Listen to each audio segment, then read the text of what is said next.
ഭദ്രാക്ഷം, രുദ്രാക്ഷം, പതിമുഖം എന്നൊക്കെ പറഞ്ഞിട്ടുള്ള ഒരുപാട് വെറൈറ്റി മരങ്ങളാണ് ഇവിടെ ഇപ്പോൾ ഉള്ളത്. ഇനിയും കൂടുതലായിട്ട് ഓരോ സ്ഥലത്തും പോയി കൊണ്ടുവന്നുകൊണ്ടിരിക്കുകയാണ് മാഷന്മാർ മാത്രമല്ല, ഇവിടുത്തെ PTA പിള്ളേരുടെ രക്ഷിതാക്കൾ അതിനേക്കാൾ ഉഷാറാണ്. ഇവർ പുതിയ മരങ്ങൾ കണ്ടെത്തിയാൽ അത് സ്പോൺസർ ചെയ്ത് ഇവിടേക്ക് എത്തിച്ച് വളർത്തും എന്നുള്ള ഉറപ്പിലാണ് അവർ നിൽക്കുന്നത്. അഷ്റഫക്ക, ഉമ്മർക്ക, ബാബട്ട, എല്ലാവരും ഭദ്രാക്ഷം എന്നൊക്കെ പറഞ്ഞ മരം ഉണ്ടെന്ന് നിങ്ങൾ കേട്ടിരുന്നോ? ഇല്ല, അത് ഇപ്പോൾ ഇവിടെ വന്നതിന് ശേഷം ജോളി മാസ്റ്റർ കൊണ്ടുവന്നപ്പോഴാണ് ഇങ്ങനൊരു മരം ഉണ്ട്.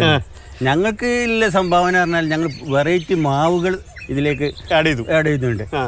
ഇതിന് ഉണ്ട് ആ ഭാഗത്ത് അൽഫോൺസ ഉണ്ട്, മൂവാണ്ടൻ ഉണ്ട്, പിന്നെ മൾഗോവ, പലതരത്തിലുള്ള നാടൻ മാവുകൾ ഉള്ളതും കൂടി കൊണ്ടുവന്ന് വെക്കുന്നുണ്ട്. അല്ല, മരങ്ങൾ ഇഷ്ടം പോലെ ഉണ്ട്. ഇതിനോട് അപ്പുറത്ത് വെച്ചിട്ടുണ്ടെങ്കിൽ വേറെ പ്രോഗ്രാം ഇതിന്റെ സ്കൂളിന്റെ ബാക്കിലുണ്ട് ഇതേപോലത്തെ ഒരു പാർക്ക് വേറെ ഉണ്ട്.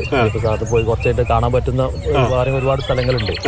അപ്പൊ ഈ ഒരു പാറപ്പുറം ഇന്ന് ഈ ഒരു പച്ചപ്പുറത്തിലേക്ക് വരുമ്പോ നമ്മുടെ ആ ജോളി മാഷ ഞങ്ങൾക്ക് പ്രത്യേകം, ഞങ്ങൾക്ക് അടുത്ത വർഷം മൂപ്പർ റിട്ടയർഡായി പോകുന്നതിൽ സങ്കടമാണ്. നമുക്ക് തിരിച്ചു കൊണ്ടുപോയി എന്നാലും മൂപ്പര് രാവിലെ 6 മണിക്ക് മൂപ്പര് ഇവിടെ സ്പോട്ടിലെത്തും.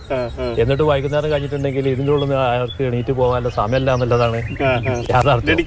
ആണ് നമ്മുടെ പിന്നെ സ്കൂളിന് തന്നെ ചരിത്രം പറയുമ്പോൾ 1957 നമ്മുടെ സ്കൂളോടെ ഒരു നമ്മുടെ പഴയ സ്കൂളാണ്. ഞങ്ങളൊക്കെ പഠിക്കുന്ന സമയത്ത് സ്കൂള് 10ാം ക്ലാസ്സും ഗുസ്തിയാണ് നമ്മുടെ സ്കൂള്.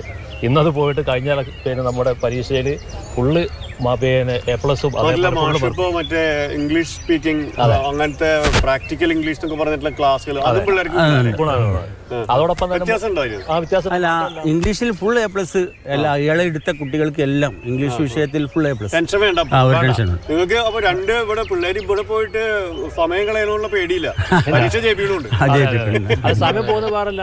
ഞങ്ങൾക്ക് മൂപ്പര് സമയം പോകണം. ഗവൺമെന്റിന്റെ ഗിഫ്റ്റഡ് പ്രോഗ്രാം തന്നെ പ്രോഗ്രാമിലേക്കാണ് മാഷ് പോണത്. ഗവൺമെന്റ് അപ്രൂവലാണ്. അവിടുന്ന് കിട്ടുന്ന മൂപ്പർക്ക് കിട്ടുന്ന ഈ പൈസ ഇവിടെ മൂപ്പർ ഉപയോഗിക്കുന്നത്. അവിടെ പിള്ളേര് പണ്ട് തുടങ്ങിയപ്പോ ഇവിടെ തന്നെയാണോ പഠിച്ചത്? അതെ, ഞാൻ ഈ സ്കൂളിൽ പഠിച്ചു. അതെ, അപ്പോഴും നമ്മൾ എന്താ വ്യത്യാസം? ഇതൊരു 10.5 ഏക്കർ പാറയാണ്, കടും പാറ. അതായത് നമ്മള് കൊത്തിയാൽ തീപാറെന്ന് പറയുന്നത് അങ്ങനത്തെ പാറ. JCBയുടെ പല്ലൊടിഞ്ഞു കംപ്രസർ വെച്ചിട്ടാണ് ഓരോ കുഴി എടുക്കുന്നത്. അപ്പൊ അങ്ങനത്തെ ഒരു സ്ഥലത്താണ് ഇത് ഈ രീതിയിൽ ഇപ്പൊ ഇത് സജ്ജീകരിച്ചിട്ടുള്ളത്. ജൈവവൈവിധ്യ പാർക്ക് എന്ന് പറയുന്ന പോലെ തന്നെ വിവിധ വൈവിധ്യമാർന്ന മരങ്ങൾ. അത് ജോളി മാഷ് അത് എവിടുന്നാ കിട്ടുന്ന വെച്ചാൽ അവിടെ പോയി കൊണ്ടുവരാം. കുറെ തൃശ്ശൂർ പോയിട്ട് വയനാട്ടിൽ പോയിട്ട് അങ്ങനെ അതിന് ആരെയൊക്കെ സഹായം വേണോ അത് മാഷാദായ സമയത്ത് ചോദിച്ച് വാങ്ങി ഇങ്ങനെ പോകും. അതെ അതെ, ഇപ്പൊ തീർച്ചയായിട്ടും. മറ്റത് അന്ന് ഈ കൊട്ടം പാറയുമില്ലല്ലേ, ഇപ്പതാ നല്ല പിന്നെ കൂടുതലുള്ള ഒരു അന്തരീക്ഷം. PTA-ലാണ് അല്ലേ? പേരെന്താ? ബാബുവേട്ടൻ പറഞ്ഞായിരുന്നു ഇപ്പൊ ഒന്നുകൂടി പഠിക്കാൻ തോന്നുന്നുണ്ട്.